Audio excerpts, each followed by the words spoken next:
Welcome back, YouTube. So, I've just been starting up the Honda. I put some fresh fuel in it a couple weekends ago. Not 91 octane, no ethanol. I might change the oil on it. It hasn't been ran since last year. I mean, I started it a few times this summer, but I haven't rode it or anything. I might change the fuel again, or not the fuel, but the oil. Um, so last summer I put a whole new OEM wiring harness, nothing off Amazon, new kill switch. Uh, as you can see,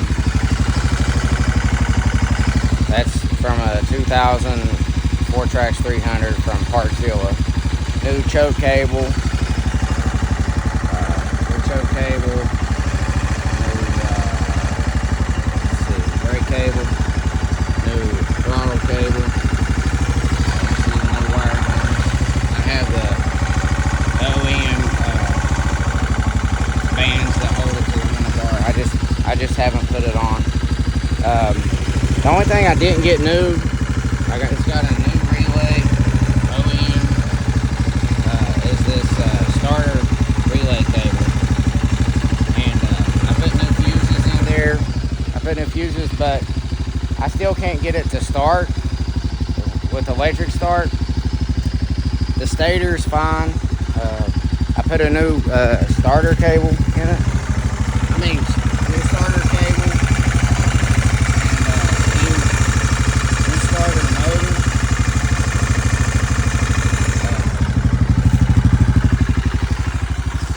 I also put a new spark plug wiring.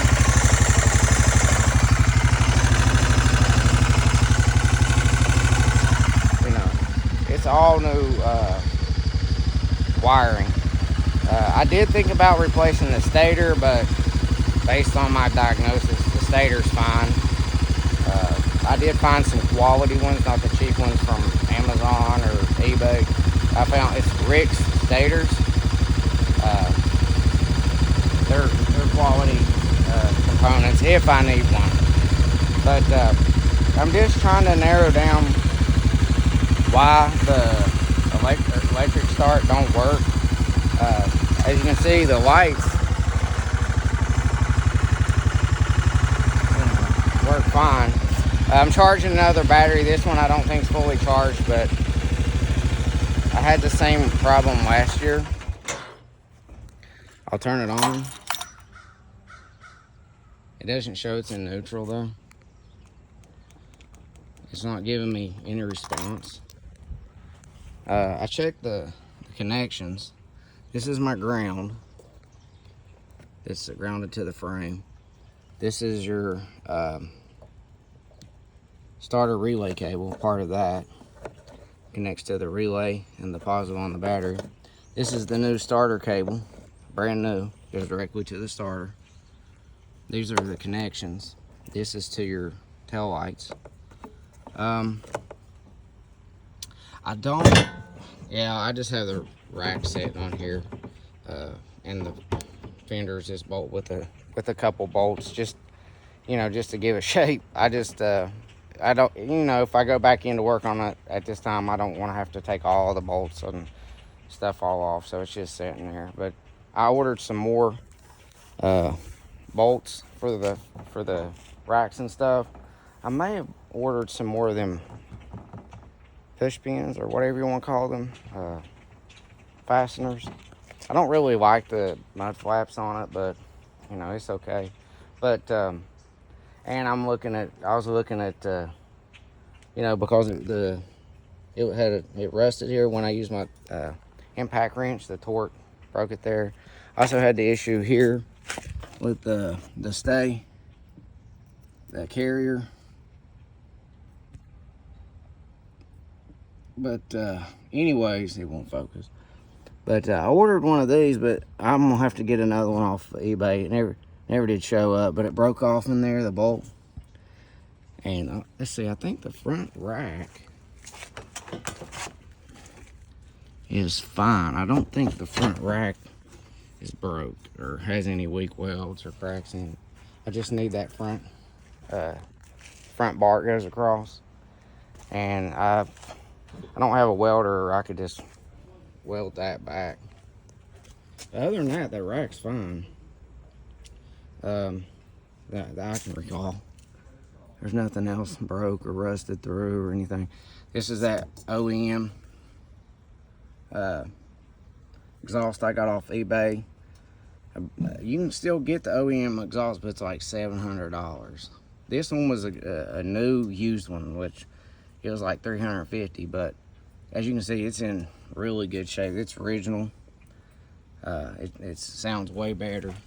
You know, it's got that OEM sound. It's in really good shape. The gas tank, as you can see, you know, no rust or anything. It's in really good shape. I got this off a farmer.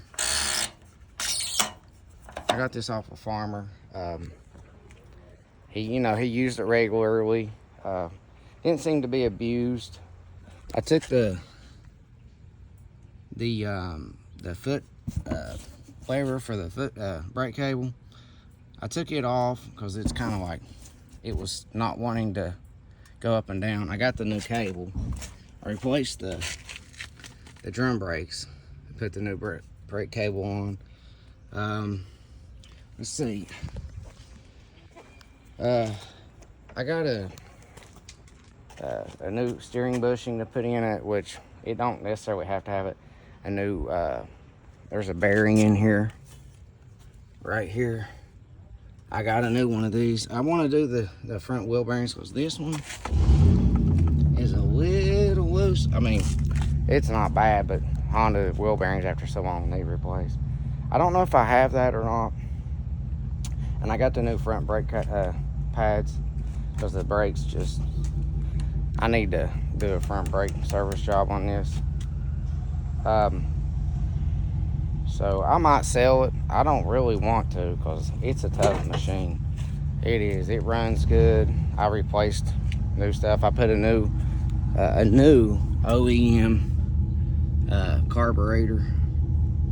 You can't read the side of it. Yeah, should be able to read it. And so it runs pretty good. I still have to kickstart it because I'm still trying to work out the issues with the electric start. But yeah. Let's see what else. Oh, I have a new seal for this. It's okay, but I got it just anyways. I was going to replace it because you can put a lot of miles on these motors as long as you don't really abuse them. I put a new hose on it. I got a new petcock valve for a strainer that it acts as a fuel filter. All OEM, nothing cheap. And also I replaced with the OEM gasket for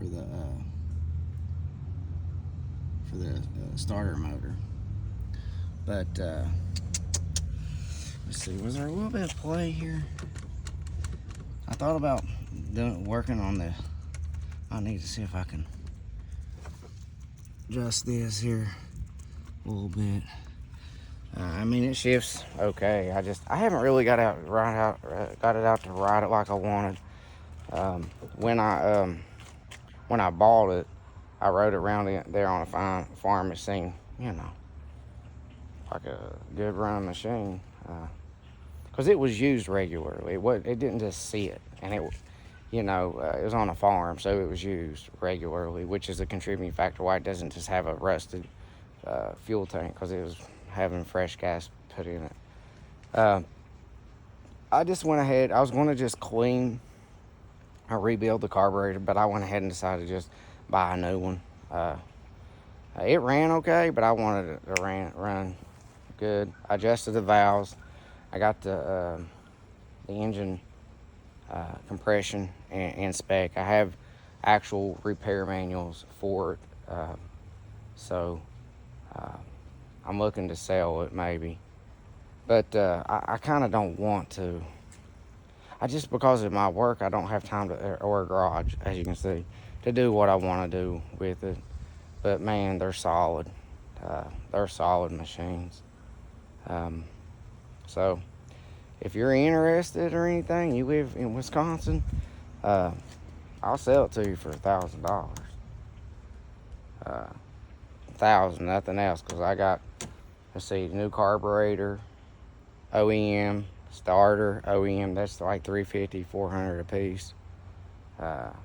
New wiring harness is $90. The brake job is, I don't know how much all them parts were, but I put a new seals, new bearings, and the housing. Let's see, new cables.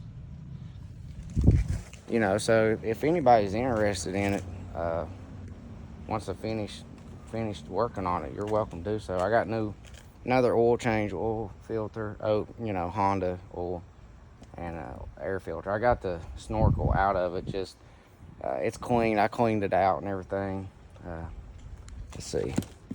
I still got to put the bolts back in here, but it's just, I have all this, and you can order them. There's not a big deal, but actually does have an air filter in it. It's the snorkel that goes right up here to here that I don't have in there. But, it's okay. It's not a real big issue. I just didn't want to put it back in while I was still working on it. But it's clean. I let it soak, cleaned it out real good. It looks brand new. But I washed it off, but I don't have a pressure washer. If I was going to really clean this thing, I'd take all the tank and the fenders and stuff back off, pressure wash it good. If I was going to paint it, I'd take the motor and everything out, hang the frame up, sandblast it if I had access to it, and just restore the frame. If you know how to do that, it's not hard. Clean the motor, detail the motor, the outside. If you want to take a step further, you could take the top end off, clean off the pistons and everything, any carbon buildup, and put it back together, new gaskets. I mean, you could do whatever you want with it just to freshen it up. But,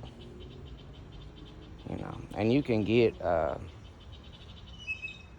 new internal gears for like the transmission if you want. But I mean, if you work on them, this would be a good one to work on. I mean, it'll run fine. I wanted to get it going really good, such as like having it fire up whenever I first kicked it on, the electric start, getting good throttle response, and the brakes and the handling. And I got what I need for the steering and stuff, and the front brakes. Thought about replacing the hoses, for the brakes, but I don't know that I will. I got it sitting on this mattress because they won't haul it off, and I just haven't got around to getting rid of it. So that's just how I got it set up underneath the full wheel with the tarp on it. But yeah, don't let this right here discourage you. I just took this stuff off. I like the more basic, plain look without them. I'm sure though, if you were riding and stuff, you would have rocks and stuff kick up on you. The seat, I mean, you can get a new seat. I do have new grips, OEM, but I do have new grips. I just haven't put them on because I didn't know whether I wanted to paint the handlebars and the frame and everything and then put them on, I didn't want to have to waste them. I may have replaced the parts in here as a part of the replacement throttle cable. I don't remember if I recorded that, and I don't remember if I did. The brakes, they just need serviced properly. They don't have any corrosion on the frame anywhere. I mean, other than just regular, but if you was going to do a frame restoration, I did replace this here boot because it got poked with a stick. Resurfaced that. I recorded that too. But I mean, That's a really good tank. I've looked and looked, and it's hard to find a tank. I mean, it's got a little bit out here, but if you know how to paint and stuff, that's no big deal. Put you some new decals if you want to restore it. I mean, it's pretty good shape for that. Or unless you just want a solid machine to ride, it's tough. Uh, this engine will last longer than the rest of the machine. It's just, I seen them as good as 181,000 kilometers on a Honda. I think it was a 2004 Foreman, and I mean that's 112,000 miles, no engine work. But I thought about putting some Amsoil in this, fully synthetic. I mean, it gets real cold here in the winter. I'm talking about getting a new machine, but I would sell this one to help pay for that one, but I don't really want to sell this one. It's kind of sentimental because I grew up. I mean, I rode these when they were still in a dealership, brand new, and they just don't make them like this anymore. You know, a lot of them are a lot bigger nowadays and stuff, which is okay for some places, but like I said, back there in southern West Virginia, you got trails that get cut in between trees that are just as wide as this machine. You know, and it's kind of hard to explain, but I'd have to be in West Virginia on this machine and take you on some of them trails and show you what I mean. Then you'd say, yeah, I don't see taking no 1000 Can-Am or no side-by-side through there. It ain't gonna fit. It ain't gonna, you're gonna tear your machine all to pieces, which has always kind of been the case once you start getting bigger than this, or a Honda Foreman 400, 450 is okay. Once you start getting bigger and bigger, if it's brand new, it's gonna get scratched up, dented up, banged up, That's one of the reasons why these, like the Foreman 400, are so good for those areas, because of their size and their four-wheel drive. They will fit. I mean, it's older, but man, the way it's built, the way it's designed, air-cooled kickstart, I mean, unless you have real carb issues or something, this thing is a very reliable machine. Now in the winter time, sub-zero temperatures, you just have to have fresh fuel, fully synthetic, that's meant for below 32 degrees.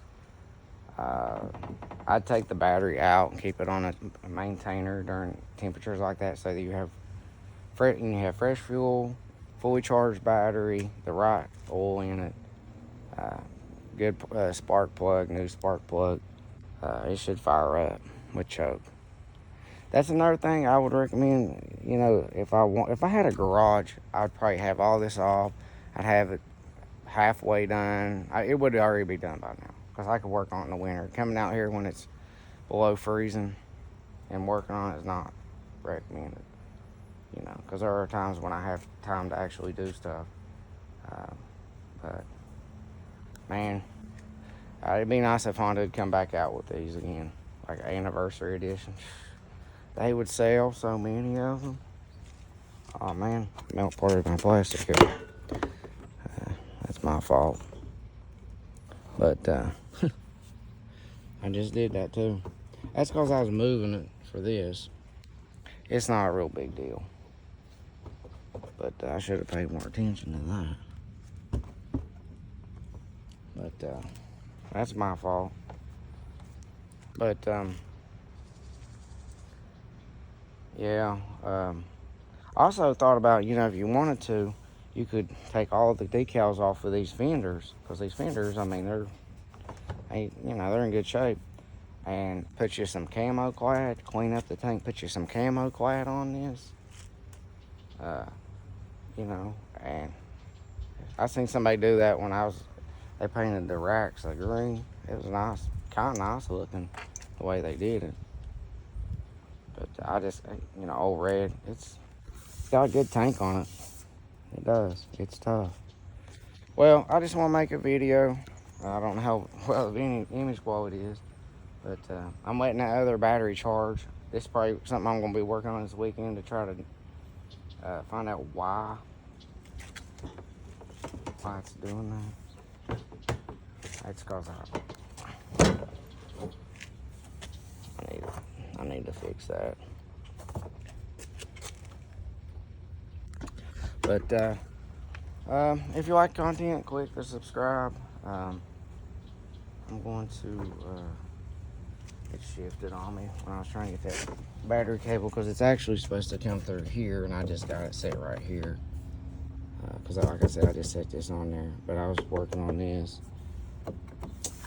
It's not a big deal. But I'll see you again here next time on the ground. Don't forget to click the like or the subscribe, and I'll see you again here next time on the ground.